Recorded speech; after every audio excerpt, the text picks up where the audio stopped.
पंजाब में ड्रग्स का जाल, सरकारें बदली, लेकिन क्या बदली तस्वीर? पंजाब एक ऐसा राज्य है जो कभी अपनी खेती, अपनी इंडस्ट्री, अपनी मेहनत और अपनी बिंदास जज्बे के लिए जाना जाता था।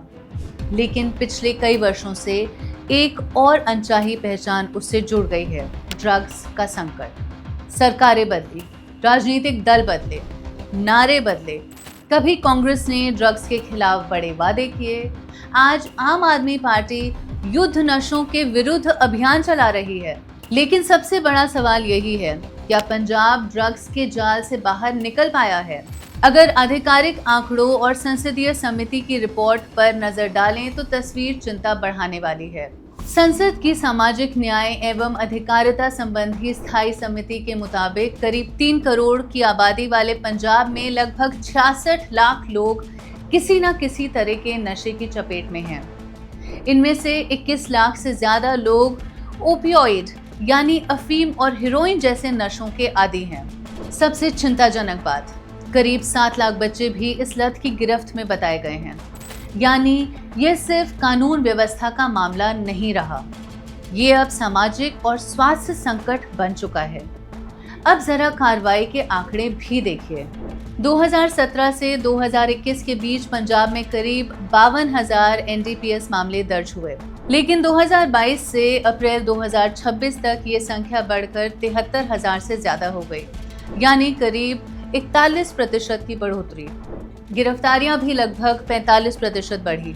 और सबसे चौंकाने वाला आंकड़ा, हेरोइन की बरामदगी में 148% का उछाल आया है। वही सिंथेटिक ड्रग क्रिस्टल मेथ यानी आइस की जब्ती में 447% की बढ़ोतरी दर्ज की गई है। अब इन आंकड़ों के 2 मतलब हो सकते हैं।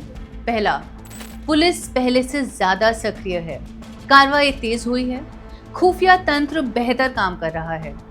लेकिन दूसरा सवाल भी उतना ही बड़ा है, हर साल इतनी बड़ी मात्रा में ड्रग्स पकड़ी जा रही हैं, हजारों एफआईआर दर्ज हो रही हैं। फिर सवाल ये है कि आखिर इतनी बड़ी मात्रा में नशा पंजाब तक पहुंच कैसे रहा है? यानी कार्रवाई बढ़ रही है, लेकिन ड्रग नेटवर्क भी पूरी तरह टूटता नजर नहीं आ रहा। यही वजह है कि पंजाब एवं हरियाणा हाई कोर्ट भी कई बार इस मुद्दे पर गंभीर चिंता जता चुका है। अदालत ने साफ कहा है कि पंजाब ड्रग्स की गंभीर संकट की गिरफ्त में है। हाई कोर्ट ने जांच में तकनीकी खामियां, फोरेंसिक जांच में देरी और सबूतों को सुरक्षित रखने में कमियों पर भी सवाल उठाए हैं। एक और बड़ा बदलाव भी देखने को मिल रहा है ड्रग माफियाओं के ऑपरेट करने के तरीके में। पहले चर्चा सिर्फ हेरोइन की होती थी, लेकिन अब क्रिस्टल मेथ जैसी सिंथेटिक ड्रग्स तेजी से फैल रही हैं। सुरक्षा एजेंसियां लगातार कह रही हैं कि सीमा पार से ड्रोन के जरिए नशीले पदार्थों की तस्करी बढ़ी है, यानी तस्करी का तरीका भी हाईटेक हो चुका है। ऐसे में सिर्फ छोटे छोटे पेडलरों को पकड़ना काफी नहीं होगा, ड्रग सिंडिकेट के पूरे आर्थिक नेटवर्क, उसकी फंडिंग, उसकी संपत्तियों और उसके सरगनाओं तक पहुंचना होगा। इस पूरे संकट का सबसे दुखद असर पंजाब के युवाओं पर पड़ रहा है। नशा सिर्फ स्वास्थ्य नहीं बिगाड़ता, ये परिवार को तबाह कर देता है, रोजगार छीनता है, कर्ज बढ़ाता है और अपराध की तरफ ढकेलता है। इसलिए विशेषज्ञ मानते हैं कि ये लड़ाई सिर्फ पुलिस के दम पर नहीं जीती जा सकती। जरूरत है सीमा सुरक्षा मजबूत करने की, ड्रोन तस्करी रोकने की, ड्रग माफिया की संपत्तियां जब्त करने की, फोरेंसिक जांच और अदालतों में तेजी लाने की, और सबसे अहम, नशा छोड़ चुके युवाओं के बेहतर पुनर्वास और रोजगार की। क्योंकि आज सरकारी डी एडिक्शन सेंटरों में इलाज के बाद स्थायी रूप से ठीक होने की सफलता दर केवल 1.5% बताई गई है। यानी इलाज की व्यवस्था को भी मजबूत करना होगा। आखिर में ये सवाल सिर्फ सरकार का नहीं, सामूहिक अकाउंटेबिलिटी का है। बहरहाल ड्रग अब्यूज के बढ़ते मामले इस बात की गवाही दे रहे हैं कि पंजाब में सरकार बदलने से भी ड्रग्स का दलदल कम नहीं हो रहा।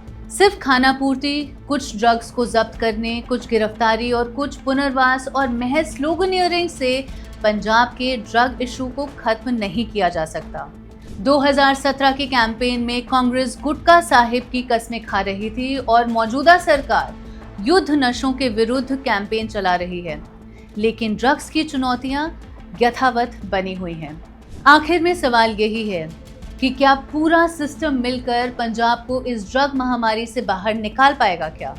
जब लाखों युवा दांव पर हों तो ये पूरे सिस्टम की जिम्मेदारी बन जाती है और ये जिम्मेदारी और जवाबदेही सबसे पहले गंभीर सरकार पर होती है और सरकार के गंभीर मुखिया पर। Subscribe to One India and never miss an update. Download the One India app now.